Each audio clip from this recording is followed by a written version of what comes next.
Hello guys, நம்ம இன்றைக்கி என்ன பார்க்க போகிறோம்னா, போன வீடியோலேயே நான் சொல்லியிருப்பேன். இந்த வீடியோவில் நான் வந்து தசரா பக்கத்தில் வந்துருச்சு, நாங்கள் எப்படிலாம் விரதம் இருப்பாங்கிறத சொல்கிறேன்னு சொல்லியிருப்பேன். ஃபஸ்ட்டு பார்த்திங்கன்னா, ஒற்றைப்படை நாட்களில் மட்டும்தான் விரதம் இருக்கணும். இப்போ வேஷம் போடாதவங்கன்னா மினிமம் 3 நாள், 7 நாள், 5 நாள், 9 நாள் அந்த மாதிரி நாட்களில் விரதம் இருந்துக்கலாம். அதே வேஷம் போடுறவங்கன்னா 11 நாள்லேருந்து அதுக்கு மேலே எல்லா ஒற்றைப்படை நாட்கள்லேயும் விரதம் இருந்துக்கலாம். 21, 31 அந்த மாதிரி நாட்களில் அப்படி விரதம் இருக்கலாம். அதே நம்ம வந்து 2 நேரம் குளிக்கணும். மாலை போட்டோன்னா ஒரு நேரம் தலைக்கும், காலையில் ஒரு நேரம் தலைக்கு குளிச்சிடணும், சாயந்தரமாக மேலுக்கு குளிச்சுக்கணும். பக்கத்தில் ஏதாவது அம்மன் கோயில் இருந்தால் போய் சாமியை கும்பிட்டுட்டு வந்துடுங்க. அப்படி பக்கத்தில் கோயில் இல்லைன்னா நீங்கள் வீட்டிலே பூஜை போட்டு சாமி அம்மனை நினச்சி கும்பிட்டுக்கோங்க காய்ஸ். அதுக்கப்புறம் நம்ம வந்து சாப்பாடு விரதம். சாப்பாடுன்னு பார்த்தீங்கன்னா, காலையில் ஒரு நேரமும் சாமிக்கு பூஜை போட்டு பால், பழம், 2 பழம், 1 டம்ளர் பால், பெரிய டம்ளரோ சின்ன டம்ளரோ உங்களுக்கு எவ்வளோ தேவையோ அந்த அளவு குடிச்சுக்கோங்க. மதிய நேரம் பச்சரிசி சாதம் எடுத்து தேங்காய் துவையல் எடுத்துக்கலாம். அது ஒரு சில பேர்த்துக்கு ஒத்துக்காது. அப்படி ஒத்துக்காது அப்படின்னு பார்த்தீங்கன்னா, சாம்பார் எடுத்து கூட்டு அப்பளம்லாம் வச்சு சாப்பிட்டுக்கோங்க. நைட்டு அதே மாதிரி காலையில் என்ன பண்ணோம், அந்த பால் 2 சாப்பிட்டுட்டு பால் 1 டம்ளர் குடிச்சுக்கோங்க.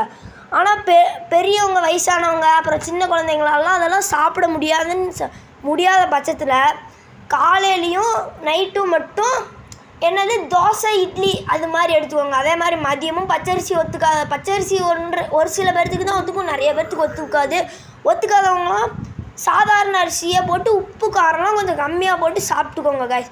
அடுத்த டாபிக்னால், போன வீடியோவில் நான் சொல்லியிருப்பேன், அந்த அப்புறம் பெட்டில் படுக்கக்கூடாது காய்ஸ்.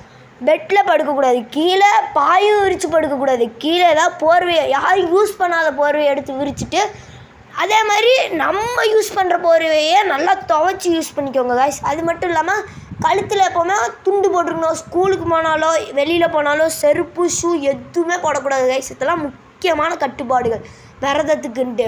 அது மட்டும் இல்லை, நான் போன வீடியோலே சொன்னது சரியாக கேட்டிருக்காது, கேட்கலன்னு நிறைய பேர் சொல்லியிருந்தீங்க. அப்போ வந்து ஃபோன் கொஞ்சம் ப்ராப்ளமாக இருந்துச்சு. அதனால் இந்த வீடியோவில் நான் அது எல்லாத்தையும் சொல்லிடுறேன் கைஸ். போன வீடியோவில் என்ன சொல்லியிருந்தேன்னா, 3ஆம் தேதி பார்த்திங்கன்னா கொடியேற்றிடுவாங்க. 12ஆம் தேதி சூரசம்ஹாரம். ஒற்றைப்படை நாட்களில் தான் விரதம் இருக்கணும். நான் வந்து இந்த வருஷத்தோட குறவை வேஷம் முடியுது காய்ஸ். இந்த வருஷத்தோட குறவை வேஷம் வேடை வந்து எனக்கு முடியுது காய்ஸ். இதை தான் போன வீடியோவில் நான் சொல்லியிருப்பேன். என் வீடியோ பிடிச்சிருந்துச்சின்னா சப்ஸ்கிரைப் பண்ணிடுங்க, லைக் பண்ணுங்கள், ஷேர் பண்ணுங்கள் காய்ஸ். Bye guys. நான் ஒன்று சொல்ல மறந்துட்டேன் காய்ஸ், சாரி.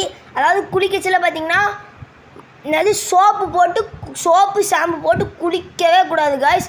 அதாவது சோப் போட்டு நிறைய பேருக்கு பழகியிருக்கோம். அவங்களாம் கடல மாவு போட்டு தேய்ச்சி குளிச்சுக்கலாம் காய்ஸ். தலைக்கு சீவக்காய் வேணால் போட்டுக்கலாம் காய்ஸ். அதே மாதிரி குளிச்சுட்டு வந்ததுக்கப்புறம் எண்ணெய் தேய்க்கக்கூடாது, தலைலாம் சீவக்கூடாது காய்ஸ். இதெல்லாம் தலையில் வந்து சீப்பு போட்டு சீவக்கூடாது, கையில் வேணால் சீவிக்கலாம் காய்ஸ். இதெல்லாம் முக்கியமான பாயிண்ட். இதை நான் கொஞ்சம் மறந்துருப்பேன், கொஞ்சம் மன்னிச்சுக்கோங்க காய்ஸ். என் வீடியோ பிடிச்சிருந்தா லைக் பண்ணுங்கள், ஷேர் பண்ணுங்கள், சப்ஸ்கிரைப் பண்ணிடுங்க, பெல் ஐக்கானையும் தட்டி விட்ருங்க. Bye guys.